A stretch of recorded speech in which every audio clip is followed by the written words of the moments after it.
মার্চের প্রথম সপ্তাহে তিনবার রাজ্যে আসছেন প্রধানমন্ত্রী নরেন্দ্র মোদী। 1, 2 এবং 6 মার্চ দক্ষিণবঙ্গে পরপর সভা করবেন নরেন্দ্র মোদী। অর্থাৎ আগামী মাসেই একাধিক কর্মসূচি রয়েছে প্রধানমন্ত্রী নরেন্দ্র মোদীর। এই বিষয় নিয়ে বিস্তারিত জানতে কথা বলে নেব। আমাদের সঙ্গে টেলিফোন লাইনে রয়েছেন প্রতিনিধি দীপক ঘোষ। দীপক, এই কর্মসূচি সম্পর্কে বিস্তারিতভাবে জানতে চাইব।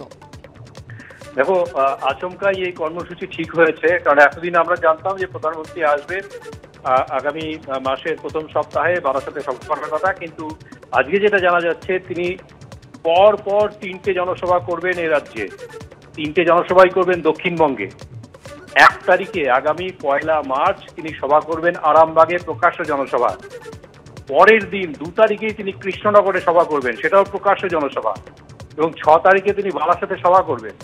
আরেকটা বিষয় জানিয়ে রাখি যে তিনি নিজে না এলেও ভার্চুয়ালি আগামী 25শে ফেব্রুয়ারি কল্যাণীর এইমস উদ্বোধন করবেন।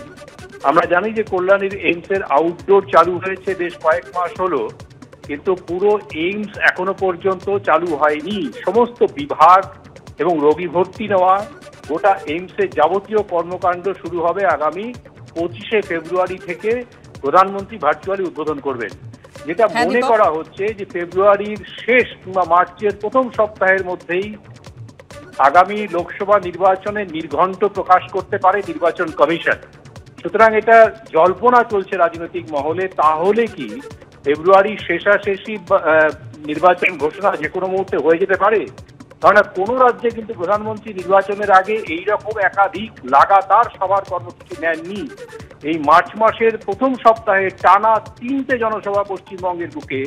এবং যখন রাজনৈতিক বিজেপি রাজ্য কমিটি চাইছিল যে প্রধানমন্ত্রী সন্দেশখালী ইস্যুটাকে হাতিয়ার করে এখান থেকে নির্বাচনী প্রচারে দামামা বাজিয়ে দিন, সেই সময় দেখা যাচ্ছে 3টে জনসভার কর্মসূচি নেওয়া হলো। একদমই, অবশ্যই কর্মসূচির দিকে আমাদের নজর থাকবে। এখনকার মতো ধন্যবাদ দীপক তোমার। আজ জাতীয় মানবাধিকার কমিশনে 5 থেকে 6 জন প্রতিনিধি তারা কিন্তু পৌঁছে গিয়েছেন। ইতিমধ্যেই সন্দেশখালী থানায় গিয়েছেন, কথা বলছেন তারা বিভিন্ন আধিকারিকদের সঙ্গে।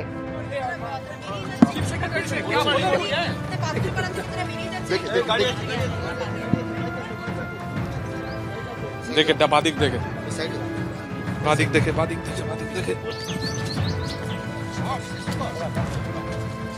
সুকান্ত মুখোপাধ্যায় আমাদের প্রতিনিধি সরাসরি রয়েছেন আমাদের সঙ্গে। সুকান্ত, এখনো পর্যন্ত কোন কোন জায়গায় পৌঁছলো জাতীয় মানবাধিকার কমিশন?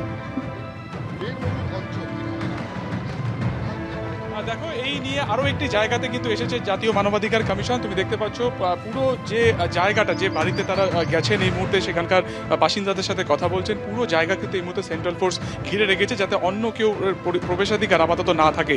এর আগে প্রায় 1 ঘন্টা ধরে পাত্রপাড়াতে তারা ছিলেন। সেখানে একটি বাড়িতে তারা যান। তার আশপাশে যারা প্রতিবেশী, যাদের বিরুদ্ধে মূলত যারা অভিযোগ করেছিলেন পুলিশের কাছে যে তারা শিবু হাজরা এবং উত্তম সর্দারের দ্বারা নানানভাবে অত্যাচারিত, তাদের সাথেও তারা কিন্তু কথা বলেছেন। এবং সেখান থেকে আরো 1 কিলোমিটার দূরে তারা এসেছেন।